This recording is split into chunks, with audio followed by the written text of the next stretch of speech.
नाज़रीन, Israeli airports के ऊपर साइबर हमले हुए हैं जिससे पूरी तरह से उनकी सर्विसेज जो है वो मुअत्तल हो गई हैं और जो हजारों इजरायली बैरून मुल्क भाग रहे थे वो अब एयरपोर्ट्स के ऊपर फंस गए हैं। तो एक टोटल पैनिक है जो इस वक्त इसराइल के अंदर देखा जा रहा है। फिर नाज़रीन, खबरें ये सामने आ रही हैं कि यूरोपियन कंट्रीज हाई अलर्ट के ऊपर हैं क्योंकि जो इजरायली एसेट्स हैं वो बैरून मुल्क भी अंडर अटैक आ सकते हैं। कोई एम्बेसीज, कोई बाकी इजरायली एसेट्स हैं उनको निशाना बनाया जा सकता है। तो यूरोपियन कंट्रीज जो हैं वो इस वक्त अलर्ट के ऊपर हैं। और बड़ी खबर नाज़रीन ये भी सामने आ रही है कि ईरान की जानिब से इस्माइल हानिया की शहादत के हवाले से इन्वेस्टिगेशंस मुकम्मल कर ली गई हैं। न्यूयॉर्क टाइम की ये स्टोरी बता रही थी कि कमरे के अंदर एक डिवाइस नस्ब की गई थी, एक एक्सप्लोसिव डिवाइस जो कि 2 माह पहले लगाई गई थी। अब उससे तो बहुत सारे मजीद सवालात जन्म ले रहे थे और इससे एक चीज़ ये वाज़ेह हो रही थी कि ईरान के अंदर बहुत हाई लेवल के अंदर पेनिट्रेशन चली गई है कि 2 महीने पहले डिवाइस लगाना, फिर उसको पता था कि 2 महीने बाद ये सारा कुछ होगा। फिर उस वक्त तो इब्राहिम रईसी भी जिंदा थे, तो क्या ये सारा कोई प्लान कर रहा था कि पहले वो त्यारा हादसा, फिर ये होगा, सेरेमनी होगी और इस्माइल हानिया इस कमरे में ठहरेंगे। तो उसके ऊपर इन्वेस्टिगेशन मुकम्मल कर ली गई है। क्या वैसे ही हुआ है जैसे न्यूयॉर्क टाइम रिपोर्ट कर रहा है या किसी और तरीके से इस्माइल हानिया को हिट किया गया है? तो ये अहम तरीन तफसीलात भी आपके साथ शेयर करेंगे। और नाज़रीन, एम्बेसीज वो शट डाउन होना शुरू हो गई हैं इन 3 मुल्कों में, खासकर ईरान, इजराइल और लेबनान। चूंकि ये 3 बड़े कंट्रीज हैं जहां पर ये लड़ाई छिड़ने वाली है, फुल स्केल वॉर। तो लेबनान से आगाज हो गया, एम्बेसीज वहां पर शट डाउन होना शुरू हो गई हैं। तो कहीं पर फ्लाइट्स मुअत्तल हो रही हैं और कहीं पर एम्बेसीज शट डाउन हो रही हैं और एक पूरा पैनिक जो है वो इस वक्त क्रिएट हो चुका है और नाजुक सूरत हाल। तो ये सारी तफसीलात आपसे शेयर करते हैं। जो लोगों ने चैनल को सब्सक्राइब नहीं किया उनसे रिक्वेस्ट करेंगे चैनल को जरूर सब्सक्राइब कर लें ताकि हर आने वाली वीडियो आप तक पहुंच सके। नाज़रीन, एक तरफ इसराइल जो है वो लीडर्स को असैसिनेट कर रहा है, वो लीडर्स जो निगोशिएशन के अंदर शरीक थे, और वो फ़लस्तीनियों को हज़ारों और लाखों की तादाद में शहीद और ज़ख्मी कर रहा है गज़ा के अंदर, और हज़ारों फ़लस्तीनी जो जेलों के अंदर मौत से अबतर ज़िंदगी गुजार रहे हैं उनको अब्यूज़ कर रहा है, उनके ऊपर जुल्म के सारे उसने हदें क्रॉस कर दी हैं, उनको भूख से मारा जा रहा है, टॉर्चर से मारा जा रहा है। 48 फ़लस्तीनी जो हैं वो टॉर्चर टू डेथ हो चुके हैं जो इजरायली जेलें हैं। साथ नाज़रीन, इजराइल सीज फायर के लिए भी एग्री नहीं है, लेकिन सेम टाइम के ऊपर बयानिया ये बनाया जा रहा है कि इजराइल और अमेरिका वो तो जंग नहीं चाहते, वो तो डी एस्केलेट करने की कोशिश कर रहे हैं। लेकिन एक्चुअली नाज़रीन लगता यह है कि ये दोनों डिसाइड कर चुके हैं कि इन्होंने एक बड़ी जंग छेड़नी है और ईरान के ऊपर जंग मुसल्लत करनी है। 2-3 बड़ी वजूहात है उसकी। एक बड़ी वजह नाज़रीन ये है कि stop the rise of the Iran. अगर आप 57 इस्लामी मुल्कों में देखें कि एक मुल्क जो बहुत तेजी के साथ राइज कर रहा है मिलिटरीली और बाकी फील्ड के अंदर और इनकी हेजेमनी को चैलेंज कर रहा है, तो वो ईरान है। तो ईरान को हिट करना, उसके राइज को रोकना, और दूसरी एक बड़ी वजह यह भी है कि गजा से वो तवज्जो हटाना चाहते हैं, गजा में जो शिकस्त हुई है उसको वो फतह में बदलना चाहते हैं। तो इसके अलावा भी और वजूहात हैं। तो ऐसा लगता है कि उन्होंने ये फैसला कर लिया। तो ऐसे इकदामात लिए जा रहे हैं जो असल में हमें जंग की तरफ लेकर जा रहे हैं, लेकिन उल्टा उसका ब्लेम जो है, उसका इल्जाम जो है वो भी ईरान, हिजबुल्लाह और यमन के ऊपर लगाया जा रहा है कि ये जो सारा मैस क्रिएट हो रहा है, ये जो हम जंग की तरफ जा रहे हैं, ये इजराइल और अमेरिका की वजह से नहीं जा रहे हैं, बल्कि ये ईरान की वजह से जा रहे हैं, बल्कि ये हिजबुल्लाह के इक़दामात की वजह से जा रहे हैं। और आप देखें कि ये तमाम वो कंट्रीज हैं जो पहले दिन से सीज फायर का मुतालबा कर रहे हैं। ईरान, हिजबुल्लाह, यमन, वो जो सबसे पहले दिन से सीज फायर की बात कर रहे हैं, उनके ऊपर बड़ी जंग छेड़ने का जो है वो इल्जाम लगाया जा रहा है। तो अमेरिकी इंतजामिया इजरायली लॉबी के इन्फ्लुएंस के अंदर ये सारे इक़दामात उठा रही है और एक बार फिर वो इसराइल की जंग लड़ने के लिए मिडल ईस्ट में आ चुके हैं और मजीद आ रहे हैं। और इसके अलावा वो यूरोप से भी इजरायली लॉबी कोशिश कर रही है, बरतानिया को कह रही है कि अपनी वो फौजें भेजें।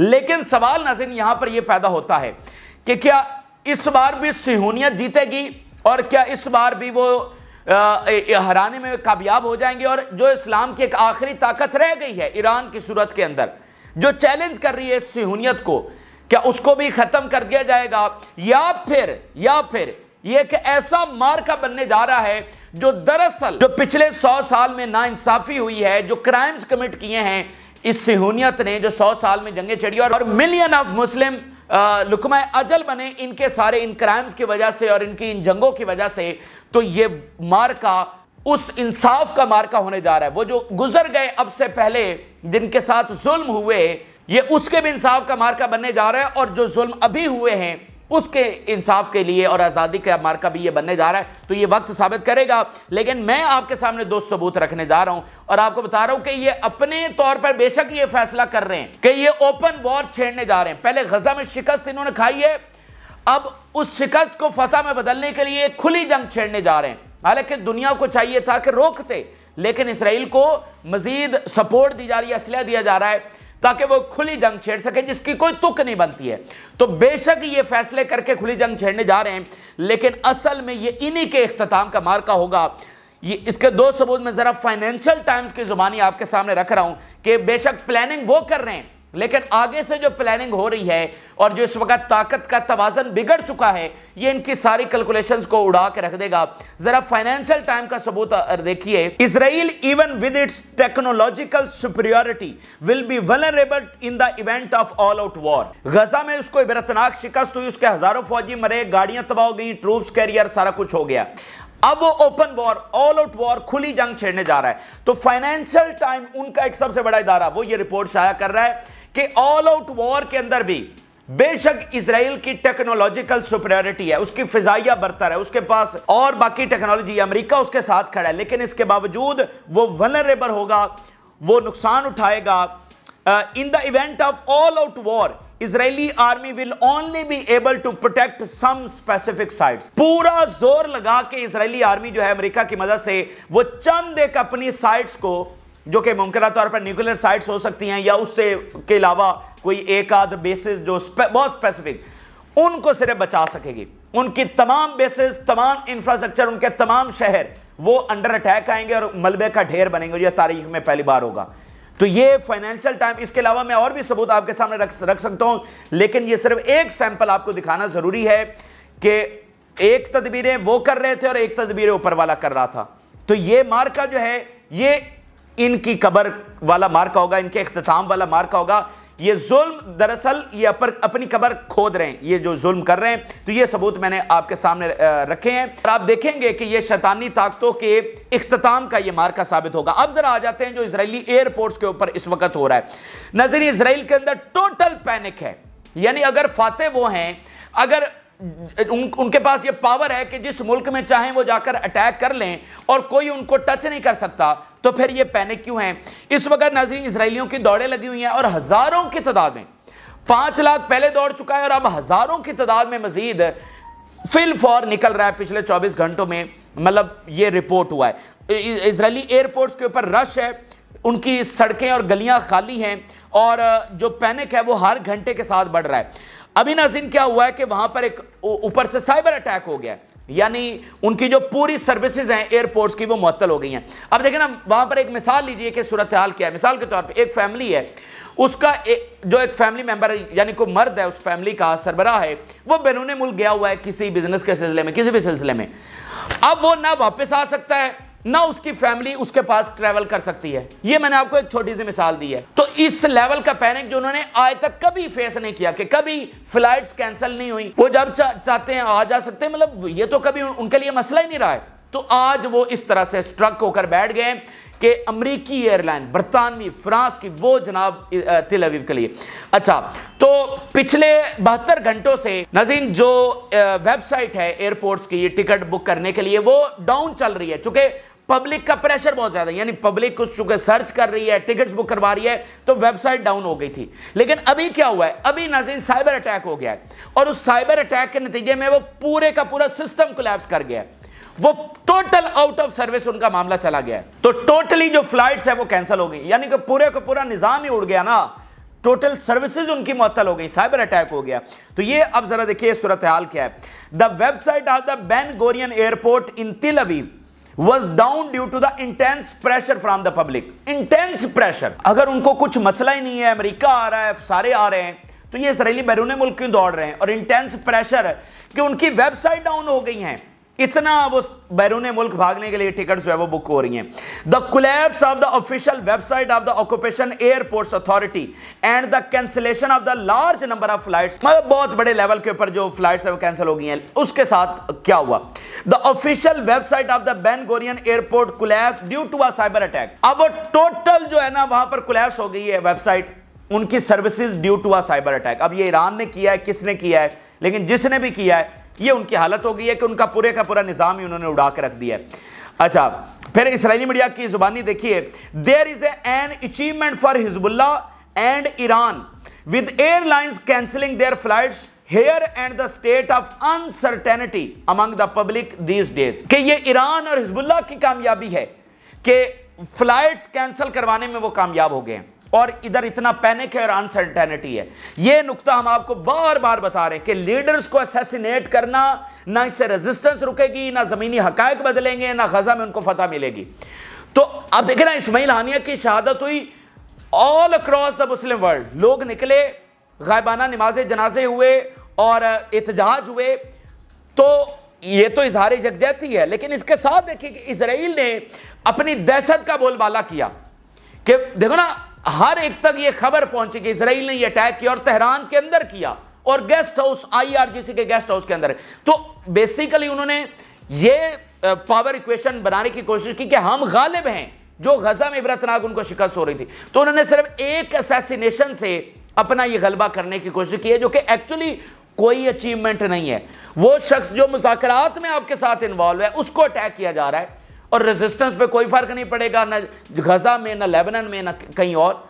तो इस बात को हम समझा रहे हैं। तो असल में वो उनका मीडिया बता रहा है कि ये तो हिजबुल्लाह और ईरान की फतह है कि उन्होंने इतना खौफ पैदा कर दिया है और इतने अटैक्स वो करने जा रहे हैं या कर रहे हैं हिजबुल्लाह जिस तरह के, वो फ्लाइट्स कैंसिल हो गई। तो उनके अपने मुल्क, अपने इत्तेहादी यूरोपियन, अमेरिकन, कनाडा, ऑस्ट्रेलिया क्यों फ्लाइट्स कैंसिल कर रहे हैं, और पैनिक है। फिर आप देखिए, Israeli media reports Hungarian, Latvian and Ethiopian airline cancelled their flights to Tel Aviv. फिर Israeli media, there is not a single living creature on the street of Israel. ये इस वक्त उनकी गलियों की हालत है। वो कह रहे हैं कि एक शख्स भी हमें गलियों में नजर नहीं आया। No single living creature, living creature में इंसान की वो बात कर रहे हैं ना, कि कोई बंदा हमें नजर ही नहीं आ रहा गलियों के अंदर। पूरी तरह से उनकी गलियां जो है वो खाली हो चुकी हैं। पैनिक है, लोग घरों में बैठे हुए हैं, शेल्टर में हैं, भाग रहे हैं। और दूसरी बात, यूएस ने स्पेशल ऑर्डर जारी किए हैं अपने सिटीजन्स को जो इस वक्त इजराइल के अंदर हैं, और उनको कहा है बी केयरफुल। अमेरिका जो 40 जंगी त्यारे जिन्होंने नए भेजे हैं, वो अपने शहरियों को कह रहे हैं बी केयरफुल। तो ईरान के पास तो F-35 नहीं है, तो फिर आप अपने शहरियों को बी केयरफुल क्यों कह रहे हैं? तो आपको पता लग जाएगा कि आपने किसके साथ अभी टक्कर ली है। ये सद्दाम हुसैन नहीं है, ये सद्दाम हुसैन वाला इराक नहीं है, उसके डायनेमिक्स बिल्कुल मुख्तलिफ थे। ये मुअम्मर कज़ाफ़ी वाला मामला नहीं है, ये ईरान है जिसके पीछे नॉर्थ कोरिया, जिसके पीछे चाइना और रशिया खड़े हुए हैं। और अगर हम इराक के डायनेमिक्स देखते हैं तो वहां पर तो फौज खुद मतलब वो लड़ने से पीछे हट गई थी सद्दाम हुसैन के खिलाफ जो मामलात होते रहे। तो यहां तो आप जज्बा देखें ईरान की फौज का, वो क्या हथियार डालेगी। आप जरा उतरे तो सही ईरान में, आपको पता लग जाएगा कि आपने किससे टक्कर लिया। बहरहाल, तो अब नाज़रीन अगली जो खबर है वो भी बहुत बड़ी खबर है, और खबर यह है कि इजरायली एसेट्स को बैरून मुल्क टारगेट करने की इस वक्त तैयारी हो रही है, और उसके लिए यूरोपियन कंट्रीज खास तौर पर हाई अलर्ट के ऊपर है। उनकी एम्बेसी या कोई भी उनका एसेट जो किसी भी रियासत का बैरून मुल्क होता है, और इनके तो बहुत सारे एसेट्स यूरोप के अंदर हैं, तो यूरोपियन कंट्रीज जो है वो इस वक्त हाई अलर्ट के ऊपर हैं। आप जरा देखिए, अल जजीरा रिपोर्ट कर रहा है, European countries such as Greece and France are on high alert for fear of attacks against Israeli and Jewish targets. European countries खासकर यूनान और फ्रांस, सारा यूरोप लेकिन खासकर फ्रांस और यूनान, ये हाई अलर्ट के ऊपर हैं कि यहां पर जूइश और इजरायली जो टारगेट्स हैं, जो एसेट्स हैं, उनको निशाना बनाया जा सकता है। तो ये एक बड़ी खबर जो है उस वक्त शेयर की जा रही है। तो इसीलिए आप जरा इस मामले की संगीनी को देखिए। इस जंग से कौन अपने आप को साइड पे रख सकेगा? क्या साइप्रस रख सकेगा, यूनान रख सकेगा? ये वही जंग होगी जिसके बारे में हम आपको बार बार बता रहे हैं कि ये साउथ एशिया के साहिलों से लेकर जिब्राल्टर तक, जबले तारिक तक, और वहां ऊपर तुर्की और साइप्रस से लेकर या स्ट्रेट ऑफ हुर्मुज़ और फिर ये अफ्रीका, ये सारे का सारा इस जंग का स्केल होगा। तो जब इतने बड़े स्केल के ऊपर जंग चल रही होगी तो उसको ग्लोबल वॉर बदलने में देरी नहीं लगेगी। जहां पर अमेरिका बराह रास्त लड़ रहा होगा वन साइड के ऊपर और दूसरी साइड के ऊपर रशिया, चाइना और नॉर्थ कोरिया इंगेज होंगे, तो इसको ग्लोबल वॉर बनने में देर नहीं लगेगी। तो आप यूं समझ लीजिए कि हम देखिए कितने थ्रेशोल्ड के ऊपर, हिस्ट्री के इस वक्त फ्लैश पॉइंट के ऊपर खड़े हुए हैं कि बस एक ट्रिगर दबा तो फिर उसके बाद मामला कहां से कहां जाएगा। ये बड़ी खबर है। अब जरा आ जाते हैं जो ईरान की नाज़रीन इन्वेस्टिगेशन मुकम्मल हुई है, ये बहुत बड़ी खबर है। इसी का इंतजार किया जा रहा था वेंसडे से, जब से ये साहनिया जो है वो पेश आया है कि ये दरअसल हुआ कैसे। और इस वाक़े के फौरी बाद न्यूयॉर्क टाइम में, जो कि दरअसल इन्हीं का है, उसने स्टोरी छापी और उसने कहा कि जी यहाँ तो एक्सप्लोसिव डिवाइस पुट की हुई थी ऑलरेडी, यहाँ पर उन्होंने प्लांट की हुई थी। तो ये बहुत संगीन बात है कि मतलब IRGC के गेस्ट हाउस के अंदर 2 महीने पहले लगाना, तो ये बड़ा संगीन इल्जाम था ईरान के ऊपर। तो ईरान की इन्वेस्टिगेशन हुई है और ईरान ने टोटल इसको मुस्तरद कर दिया, टोटल इस स्टोरी को मुस्तरद कर दिया। यानी ये होता है ना कि थोड़ी सी चीज को मुस्तरद करना कि ऐसे नहीं ये ऐसे है, उन्होंने कहा ये टोटल ऐसा नहीं है, ये टोटल झूठ है। और उन्होंने बताया है कि बेसिकली एक शॉर्ट रेंज मिसाइल जो है वो फायर किया गया था और उसका जो सोर्स है वो इस बिल्डिंग से कुछ फासले के ऊपर था। अब ये इसको हम कंपैरिजन करें या इसको समझने की कोशिश करें तो 2020 में डॉक्टर फखरीजादा, जो ईरान के सबसे बड़े न्यूक्लियर साइंटिस्ट थे, उनको निशाना बनाया गया था थ्रू आर्टिफिशियल इंटेलिजेंस, एक रोबोट के जरिए। तो यहां पर भी अब मामला ऐसा ही लग रहा है कि कोई आर्टिफिशियल इंटेलिजेंस के जरिए उन्होंने ये ऑपरेशन जो है वो सर अंजाम दिया है कि उस बिल्डिंग से कुछ फासले के ऊपर वहां से ये शॉर्ट रेंज रॉकेट फायर हुआ है। हाँ, उनको लोकेशन पता थी कि इस कमरे में वो ठहरे हुए हैं और इसका एक वो भी है जो व्हाट्सएप वाला चल रहा है कि जो उन्होंने पेगासस सॉफ्टवेयर के जरिए जो उन्होंने उनकी एग्जैक्ट लोकेशन मालूम की। तो लेकिन वो एक्सप्लोसिव डिवाइस वाली स्टोरी टोटल झूठी है, क्योंकि अगर आप उसके ऊपर रिलाय करें वो तो बात बिल्कुल डिफरेंट थी ना। वो तो मामला कौन अंदर घुसा, उसने डिवाइस प्लांट की 2 माह पहले, उसको पता था कि 2 माह के बाद 2 माह के अंदर कौन कौन से इवेंट्स होंगे, त्यारा हादसा होगा और उसके बाद सेरेमनी होगी, इस्माइल हानिया आएंगे, इस कमरे में ठहरेंगे, तो वो तो बिल्कुल एक डिफरेंट चीज थी। तो जरा देखिए, the terrorist operation took place by launching a short range projectile with the warhead from the outside of the vicinity of the place where guests were staying, कि थोड़े से फासले, बिल्डिंग से थोड़े से फासले के ऊपर। Iran denies the entirety of the New York times report, total मतलब उन्होंने टोटली इसको रिजेक्ट कर दिया है। The New York times report is full of lies with in the framework of the Zionist psychological warfare and lakhs any news values. ये चूंकि New York times है ना, ये ज़ायनिस्ट का सबसे बड़ा टूल है, ये उन्हीं का है, ठीक है। तो वो कह रहे हैं कि ये ज़ायनिस्ट साइकोलॉजिकल वॉरफेयर का एक तरीकाकार था। अब देखें ना कि ईरान की अभी बात तो इन्वेस्टिगेशन नहीं हुई, इनको पहले पता चल गया।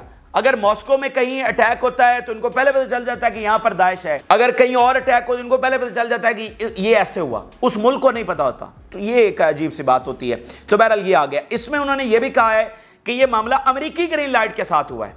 This is very important, very very important कि अमेरिका इसमें शामिल है। अमेरिका ने डिनाई किया। देखिए, जब मुल्क बात, मैं बात कर रहा हूं या कोई और बात कर रहा है तो डिफरेंट है। जब एक मुल्क इल्जाम लगा रहा होता है या मुल्क किसी को कर रहा होता है कि हाँ तुमने ये किया है और हम रिवेंज लेंगे, तो वो बात बिल्कुल मुख्तलिफ होती है।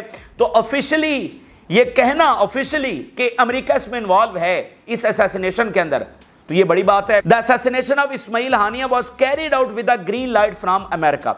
और फिर बड़ा सख्त इसके बाद रद्देमल दिया ईरान ने। उन्होंने कहा कि रिवेंज आ रहा है, साबित हो गया कि ये इजराइल ने करवाया, अमेरिका ने करवाया और इसका बदला हम लेंगे और भरपूर तरीके से बदला लेंगे। इसलिए जो अमेरिकी बेसेस हैं वो भी हाई अलर्ट के ऊपर हैं, क्योंकि उनको खतरा है कि उनकी बेसेस भी अंडर अटैक आ सकती हैं।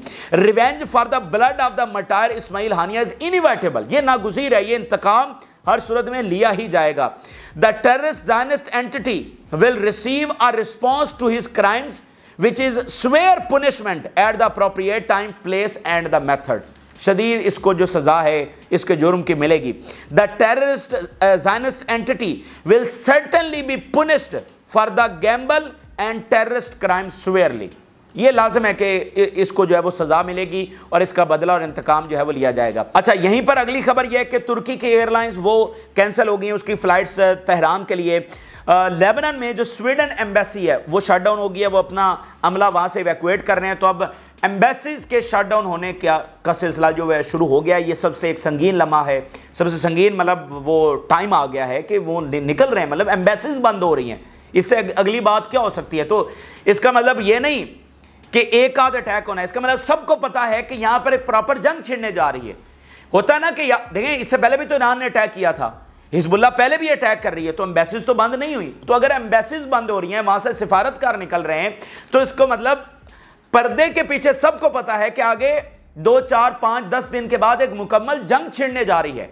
तो इसकी वो तैयारियां कर रहे हैं। और आप देख लें कि बेरूत में सारा इक्विपमेंट जो है वो मुंतकिल कर रही है हिजबुल्लाह और अपने कमांड सेंटर्स वहां पर बना रही है। यहीं पर नाज़रीन खबरें ये आ रही हैं कि अमेरिका ईरान से इंगेज करने की कोशिश कर रहा है, मुख्तलिफ कंट्रीज के जरिए पैगाम भिजवा रहा है, लेकिन ईरान बिल्कुल इंगेज नहीं कर रहा, ईरान बिल्कुल रिस्पॉन्ड नहीं कर रहा, वो बात ही नहीं कर रहा अमेरिका से।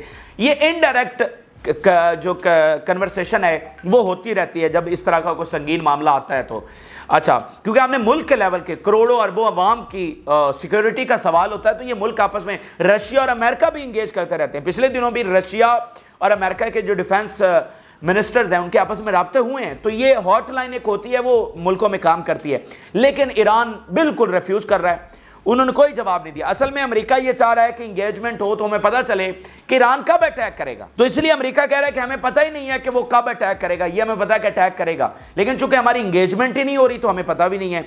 The United State has tried to get in touch with Iran through various regional countries with no response. US official says it is very difficult to predict when the Iran will attack, unlike the last time। कि last time तो पता था, air space सबकी बंद हो गई, पता था कि ये होने वाला है, लेकिन इस बार हमें नहीं पता कि ये क्या होगा और कब कैसे होगा। अच्छा, आखिर में मैं आपके सामने नाज़रीन इजरायली मीडिया के कुछ एनालिसिस आपके सामने रखने जा रहा हूं। इसराइल के अंदर लोग किस तरह, उनके एक्सपर्ट कैसे सोच रहे हैं कि क्या इसराइल अब ग्रेटर इसराइल बनेगा या इसराइल ये जंग हारेगा और फिर अपने अंजाम को पहुंचेगा। जरा उनका एस्टिमेट देख लीजिए। Israeli media estimate in Israel indicate that Iran will launch a huge missile. बहुत बड़ा हमला एक तो ईरान करने जा रहा है। The ministry of health is alert and prepared for a comprehensive escalation, absorbing many casualties in hospitals and evacuating under fire. Many casualties कि एक कंप्रीहेंसिव कन्फ्रंटेशन होने जा रही है, हॉस्पिटल्स हाई अलर्ट के ऊपर हैं और उनको अंदाजा है कि यहां पर अंबार लगेंगे कैजुअलिटीज के। ठीक है, इसके अलावा देखिए, from N Israeli official, with the passage of time achievements Erode and Israel erodes politically, economically, socially and militarily. वो कह इरोड होता है किसी चीज का मतलब साथ साथ खत्म होते चले जाना, किस चीज का घटता चले जाना। तो मतलब उनके एक्सपर्ट ये कह रहे हैं कि इजराइल वक्त के साथ साथ जो ये जंग लंबा चल रही है, इजराइल खत्म होता चला जाएगा। इजराइल ताकतवर, मजबूत और ग्रेटर इजराइल नहीं होगा, इजराइल इरोड होता चला जाएगा, पॉलिटिकली, इकोनॉमिकली, सोशली, यानी उसकी पूरी सोसाइटी कोलैप्स कर जाएगी, उसका बतौर रियासत ढांचा कोलैप्स कर जाएगा और मिलिटरीली कोलैप्स कर जाएगा। तो आ जाए, ये इनको बड़ा शौक है। देखिए, बात यह है कि इजराइल के पास ऑप्शन नहीं है। अब इस बात को समझे कि ये जंग छेड़ना दरअसल उनकी हार है, फतह नहीं है। इस वक्त अगर वो एग्रीमेंट में जाते हैं तो फलस्तीनी रियासत देना पड़ती है, तो वो नहीं देना चाहते, घमंड है, उनका गुरूर है। तो इसको अवॉइड करने के लिए वो ये जंग छेड़ रहे हैं। बाकी भी मकासद हैं, वो डेफिनेटली, एक जंग का कोई एक ही मकसद नहीं होता, बहुत सारे होते हैं। लेकिन अगर वो गजा में फाते होते तो कभी भी ये जंग ना छेड़ते। तो ये जंग छेड़ना बेसिकली उनकी शिकस्त का सबूत है, फतह का नहीं है। ये बुनियादी चीजें हैं जो आपको समझना है। तो ये आज इनको पता चल जाएगा कि ये किससे लड़ रहे हैं। आप वॉल स्ट्रीट जर्नल का जरा रिपोर्ट देखिए। Israel has crossed all red lines. अब ये ईरानियन डिप्लोमेट का इंटरव्यू वॉल स्ट्रीट जर्नल ने छापा है, 3 सिर्फ हेडलाइंस आखिर में। And our response will be surprising and strong. Iranian diplomat Wall Street Journal को बता रहा है कि बड़ा स्ट्रॉन्ग और सरप्राइजिंग रिस्पॉन्स आएगा। The Iranian response is likely to be within a few days to a week, यानी अगले 7 दिनों के अंदर अंदर मैक्सिमम, यानी ये 48 घंटों के अंदर भी आ सकता है, ये 72 घंटों के अंदर भी आ सकता है। लेकिन अगर मैक्सिमम ये डिले हुआ मैक्सिमम, तो ये 1 हफ्ता लगेगा। यानी आज अगर हफ्ता है तो ये अगले जुमे से पहले पहले रिस्पांस आ जाएगा। लेकिन ये इतवार को भी आ सकता है, ये सोमवार को भी, ये मंगल को भी, क्योंकि टाइम किसी को भी नहीं पता। तो ईरान एक अपने अंदर भी तैयारी कर रहा है, सबके साथ कोऑर्डिनेट भी कर रहा है, और जो है वो इन्वेस्टिगेशन भी उसकी चल रही थी, अब वो इन्वेस्टिगेशन भी मुकम्मल हो गई हैं। तो मैक्सिमम टाइम इसका 7 दिन है। Attempts to persuade Tehran not to escalate will be useless in light of the Israeli attacks। वो कह रहे हैं ये जो हमसे इंगेज करने की कोशिश की जा रही है कि हम अटैक ना करें, तो ये यूज़लेस होगा, हम हर सूरत में बदला लेंगे। तो बहरहाल ये इस वक्त के अहम तरीन और ताज़ा तरीन हक़ाइक़ हैं जो आपके साथ शेयर किए। आप अपनी राय ज़रूर आगाह करें। जिन लोगों ने चैनल को सब्सक्राइब नहीं किया उनसे रिक्वेस्ट करेंगे कि चैनल को ज़रूर सब्सक्राइब कर लें ताकि हर आने वाली वीडियो आप तक पहुँच सके। इजाज़त दीजिए, अल्लाह हाफ़िज़।